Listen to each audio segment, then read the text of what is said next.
বাঘের পেছন দিক থেকে বাচ্চা বের হচ্ছে। দাঁড়াও দুষ্টু বাঘ, আমি তোমাকে সাহায্য করছি। মারো টান, হেইয়ো, আরো জোরে। কি হলো? আমার মুখের উপর দুষ্টু বাঘটা হাগু করে দিল। তবে রে দাঁড়া, আমি এক্ষুনি দরজা বন্ধ করে দিচ্ছি। আমার মুখে হাগু করেছিস, তোকে তো আমি মেরেই ছাড়বো।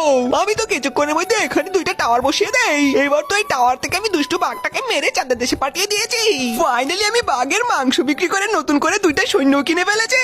এবার তো আমি আমার রাজ্যটাকে অনেক বড় করে নিয়েছি। ফাইনালি আমার সৈন্যরা ওই রাজ্যের ভেতরে নতুন করে ধান চাষ করতে শুরু করেছে। আরে কি, ওরা তো গম চাষ করলো। তবে রে আমি গম বিক্রি করে এবার আরো সৈন্য কিনে ফেলেছি, যারা কিনে আমার জন্য স্বর্ণের খনি পেয়ে গিয়েছে। এবার তোরা স্বর্ণ তুলছিল, সেই মুহূর্তে লাল বাহিনী আমার উপর অ্যাটাক করেছে। ওই দুষ্টু লাল বাহিনী আমার সব স্বর্ণ নিয়ে চলে যাচ্ছে। বিষয়টা দেখার পর আমি নদী থেকে অনেকগুলো মাছ ধরে ফেলেছি।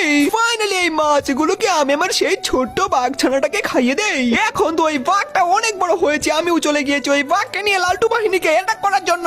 বন্ধুরা, এবার ওই বাঘের কাছে লালটু বাহিনী তো মুহূর্তেই শেষ হয়ে গেল, আর আমিও সম্পূর্ণ রাজ্যকে দখল করে নিয়েছি। তোমরা আজকের ভিডিওর জন্য অবশ্যই লাইক ও সাবস্ক্রাইব করতে কিন্তু ভুলে যেও না। আরে এটা আবার